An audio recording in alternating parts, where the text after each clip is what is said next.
አብይ ከጌታቸው ረዳ በላይ የዘለቀ ያንቋሸሸው ሰው ሊኖር አይችልም። ነገር ግን ዛሬ የእግሩን እርምጃ እየተከተሉ እርዳታውን ይፈልጋሉ።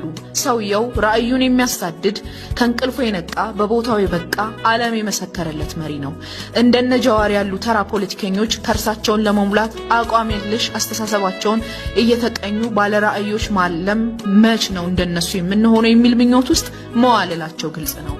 አብይ አህመድ ሚሊዮኖች የሚወዱ እንግዲህ ወገኖቼ እንደዚህ አይነት ሆድ አምላኮች ገና ብዙ ያወራሉ። ይሄ አዲስ ነገር አይደለም። አብይ አህመድ እንኳንስ በዘር ፖለቲካዊ ይቅርና እንዲህ አቋም የሌላቸው እብዶች የሉ በቲክቶክ፣ በኢንስታግራም፣ በፌስቡክ የሚለፋደዱ እንደነ ዮኒ ማኛ የሚባል እሱንም ጠርተው ከወስደውታል። አዲስ አበባ በራሳቸው ወጪ ከአሜሪካን ወስደው የሆነች ነገር እንዲቀባጥር አድርገውታል። እንግዲህ ዮኒ ጌኛ ወይም ጆኒ ማኛ የምትሉት ሙልጭ አድርጎ መሳደብ የሚችል ነው። አብይ አህመድን አጥረግርጎታል። የቀረ የለም። እሱ ያው ጌታቸው ረዳ ደግሞ እርግጥ ነው የተማረም ነው፣ ዩኒቨርሲቲ ተምሯል። ግን የጌታቸው ረዳ ፖለቲከኝነት በቅርብ ጊዜ የወጣ ነው። ሆኖም እንትና ማን ነው ደብረ ጽዮንን ቢመጣ እኮ ይቀበላል አብይ አህመድ። አብይ አህመድ የሚፈልገው እቺ ጠቅላይ ሚኒስትር የምትባለው እንድትነካበት አይፈልግም እንጂ ውሾችማ ከመጡለት ራሱም የህወሓት ውሻ ነበር። ይህን ታውቃላችሁ አይደል እንዴ? አብይ አህመድ ከግልገልነት ከቡችልነት ጀምሮ የወያኔ ቡችላ ሆኖ ህወሓትን ሲያገለግል የነበረ አብሯቸው የነበረ እኮ ነው። አብሯቸው የነበረ ስለሆነ አዲስ ነገር አይደለም። የሚገርማችሁ ነገር በቅርቡ ብዙ ሆዳሞችን መልብለዋል ብልጽግና ወያኔዎች። ዳኛቸው አሰፋ የሚባለው ሰውዬ የእሱ ጅራትማ በቃ ርዝመቱ ለጉድ ነው። በጣም ሲቀባጠር ከምንድን ያለው ከካሴ ልጅ የአህመድ ልጅ ይሻለኛል ምናምን ነገር። ጎበዝ ደግነቱ ማጆሪቲው ወይም ደግሞ አብዛኛው ኢትዮጵያዊ ነቃ ያለ ነው። አሁን አብይ አህመድ ሰራ ተብሎ ብዙ ፕሮፓጋንዳ የተሰራበት ያለው ጉዳይ ምንድን ነው? ይሄ ከአይኤምኤፍ ተበድረው ቻይናዎች የሚሰሩት ህንፃዎች፣ መንገዶች አብይ ሰራው እየተባለ ኃይለኛ ፕሮፓጋንዳ እየተነዛ ነው። ጎበዝ በተራበ ህዝብ መሃል የፈለገ ቪላ ሃውስ ቪላ ቤት ብትጠፈጥፍ፣ የፎቅ አይነት ብትሰራ፣ የመንገድ ስራ ብትሰራ፣ በተራበ በተራቆተ ፍትህና ነፃነት የሌለበት ህዝብ ውስጥ እንደዚህ አይነት እንደውም አንዱ ዛሬ ጠዋት እንደውም ያየሁት ምን ነበር የሚለው አንዱ መንግስቱ ኃይለማርያምን ወይም ደግሞ ደርግንና ወያኔን እያነጻጸረ ኃይለሥላሴን እያነጻጸረ የሚናገር ትልቅ ሰው ጥቁር መነጽር አድርጎ የሚናገር ሰምታችሁት ይሆናል። እሱም እንደዚህ አለ። ጦርነት እየተካሄደ ያለማ ነበር። ጎበዝ ፕሬዚዳንት መንግስቱ ኃይለማርያም እኮ የጦርነት ሱስ ኖሮባቸው ጦርነት አልፈጠሩም። ጦርነት የፈጠሩብን አንደኛ ሶማሊያ ግዙፍ ሰራዊት፣ እግዚአብሔር ያሳያችሁ። ግዙፍ ሰራዊት ሲባል አሁን ትውልድ ላይገባችሁ ይችላል። ኢትዮጵያ 40 ሺህ ጦርና አሮጌ ጠመንጃ በነበረበት ሰዓት እነሱ ስታሊን ኦርጋን ወይም ቢኤም ሮኬት የነበራቸው፣ የሚግ አውሮፕላን በብዛት የነበራቸው፣ የጦር ሰራዊታቸው ከ200 ምናምን ሺህ በላይ ምንድን ይሄ የጂሃድ የሚሏቸው ደግሞ ከአክራሪው ጋር አንድ ላይ 500 ሺህ ሰራዊት ነበራት ሶማሊያ። ሀገር ውስጥ ወንበዴዎች እነ ኢህአፓ፣ ኢዲዩ፣ ህወሓት፣ ወያኔ፣ ሻዕቢያ ይሄን ሁሉ እየተቋቋመ የደርግ ኢትዮጵያ መንግስት እኔ አሁን ሳስተውለው ተአምር ነው የሚመስለኝ። ያ ሁሉ ጦርነት እየተካሄደ የተራበ ህዝብ ነበር ወይ?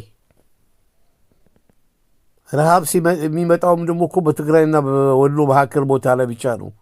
የዛን ጊዜ እሱንም ቢሆን ብስኩትና ዱቄት እየለመነ ያበላ ነበር ደርግ። የቤት ኪራይ ሚኒመም 2 ብር ነበር የሚከፈለው።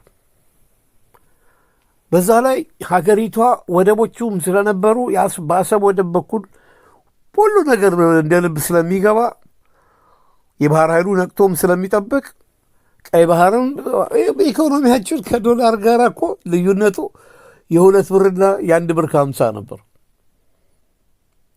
የሀገሪቷ ኢኮኖሚ የት ቦታ ነው የወደቀው? የዛን ጊዜ ያ ሁሉ ጦርነት እየተካሄደ አሁን እኮ ጦርነት ፈጣሪው ራሱ ነው። ይሄ የምታዩት ለፕሮፓጋንዳ የሚሰራበት የአዲስ አበባ ህንፃዎች እና ይሄ ብልጭልጭ መብራት ምናምን ነገር ፈረንጆች እኮ እዚህ እየተረቡ እኮ ነው። በሀገሪቷ ውስጥ ያለውን ፕሮብለም እያጋለጡ ነው፣ ከኛ በበለጠ ማለት ነው።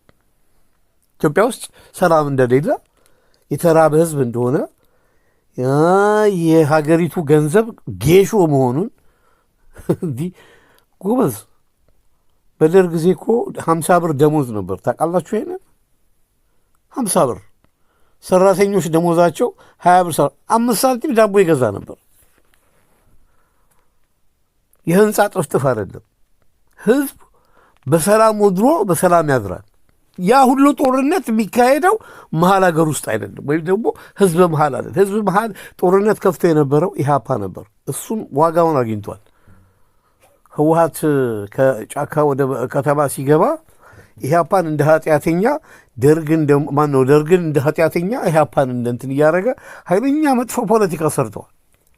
ሽብር የጀመረው ኢህአፓ ነው እንጂ ደርግ አይደለም። ደርግ ሀገር ያቀና ታላቅ መንግስት ነው። ለዘመናት የበሬላ ራሹ ትግል ሲካሄድ የነበረና ውሎ ሳያድር አሁን ይሄ ኢብራሂም ትራኦሬ የሚያደርጋቸውን ነገሮች መንግስቱ ኃይለማርያም አድርገውታል። ለምን ይዋሻል? ይሄ የህንፃ ጥፍጥፍ የምናምኑ የጠቅላላ ይሄ መንገድ ተሰራ ምናምን ይሄ ብልጭልጩ ምናምን ነገር ሁሉ የወደፊት ትውልድ ከፍሎ የማይጨርሰው ከባድ ብድር እየተበደረ ነው። አሁን የኦሮሚያ ቤተ መንግስት ነው የኦሮሚያ አስተዳደር ምናምን እንሰራለን እያሉ ነው። ቦሌ አካባቢ እያፈረሱ ነው።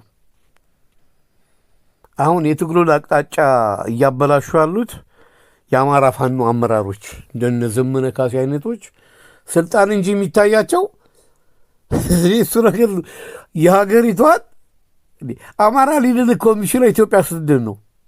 ኢትዮጵያ እንድትድን ደግሞ የአማራ ፋኖነት አይደለም ሀገርን የሚያድነው።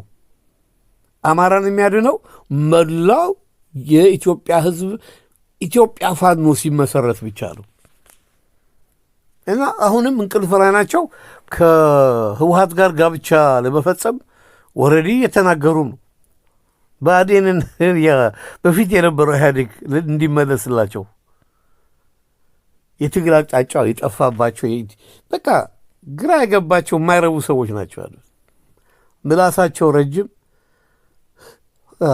ጌታቸው ረዳ አብይን እንዲህ በፖለቲካ እንትና ይሰዳደቡ አለ እንዲ ማነው? እነ ስዬ አብርሃም እኮ ማን ይሄ ስሙ ስዬ አብርሃ መለስ ዜናዊ ጥጃው ነበር የሚለው እንደሱም አለ እኮ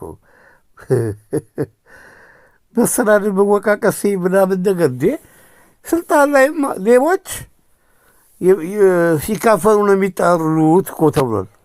ጌታቸው ረዳ እኮ የሚፈልገው ምንድን ነው? ምንም ይሁን ስልጣን ይሰጠው እንጂ ደረቱን ነፍቶ እየተኛ ጥብሱን ምኑን እያዘረከረከ ከሴቶች እያማረጠ መኖሩን እንጂ ሌላ ምንም እሱ ጉዳይ አይደለም። ትግራይ ውስጥ በደንብ ሸውዷቸዋል። ለምን ብላስ አለው። ጌታቸው ረዳ ያው አብይ አህመድና ጌታቸው ረዳ ባይዘው የአንድ ሳንቲም ገጽታዎች ናቸው። ማነው አብይ አህመድ የህወሀት እንትን ነበር ታስታውሳላችሁ እንጂ ይሄ ለውጥ እንዲመጣ ምንም ያደረገው ትግል የለም። ትግል ያደረጉት እኮ ይሄ ለውጥ እንዲመጣ ዋነኛው ጀዋር መሐመድ ነበር። ጀዋር መሐመድ በምንድን ነው የተጎዳው? ዘረኛ ሆነ፣ ኦሮሞን ብቻ ያዘ። ብልጥ ቢሆን ኖሮ የዛን ጊዜ ፍሌክሲቢሊቲ ሁልጊዜ እኮ ያሸንፋል ጎበዝ። በቃ በኦሮሞነት ክችቻለ። ይሄኛው አማራውንም ምኑንም አታልልና ያማኑ ለማ መገርሳን በጠረባ ጥሎ ቦታውን ያዘ እንጂ ትግሉ ውስጥ አልነበረም። እኛ አርበኞች ግንቦት ሰባት ሆንን። አዎ ህወሓትን በተለይም ትልቁ ስራ የሰራው ዲያስፖራው ነበር። የዛ ጊዜ በአሜሪካኖች ማስጠንቀቂያ እኮ ነው እና አብይ አህመድ ስልጣን ቦታው ባዶ ሲሆን ለማ መገርሳ ያዘው። ለማ መገርሳ ደግሞ በቃ እሱም ተጃጃለ። ጅል የዛን ጊዜ እኮ ቢያውቅበት ኖሮ ሰራዊት ውስጥ መከላከያ ውስጥ ያሉ ሰዎችን ይዞ ራሱ የሚመራው ሰራዊት ቢኖር ኖሮ ይህ ሁሉ አይፈጠርም። አብይ አህመድ በብርሃኑ ጁላ ነው የተጠቀመው። ኦሮሞዎችን አስተባበረለት፣ ቤተ መንግስቱን ዙሪያውን አስጠበቀ፣ ምናምን አለ፣ ቦታውን ያዘበት እና ለማንኛውም ከጌታቸው ረዳ ጋር ተሰዳድበው ነበር። ግን ስልጣን ሰጥተውን እንዲህ ሁለቱም እኮ ወያኔ ለወያኔ እንዲህ ይታረቃል እኮ ምን ችግር አለው እጅ ከሰጠ እና ማነሽ አንቺ ጅራትሽን አስረዝሚ። ግን እያንዳንድሽ ስር ነቀል ለውጥ ሲመጣ ዋጋሽን ታገኛለሽ በህይወት ካለሽ። አብይ አህመድ ስልጣን ያሽቃበትክ በሙሉ ኧረ እባካችሁ ስር ነቀል ለውጥ አይደለም ወያኔ ሄዶ ወያኔ የተተካው ሲባል እኔ ነኝ እንግዲህ ያልኩት በራሴ ፌስቡክ አካውንት ከ1000 ሰው በላይ ነው ወዛን ጊዜ ብሎክ ያደረገኝ።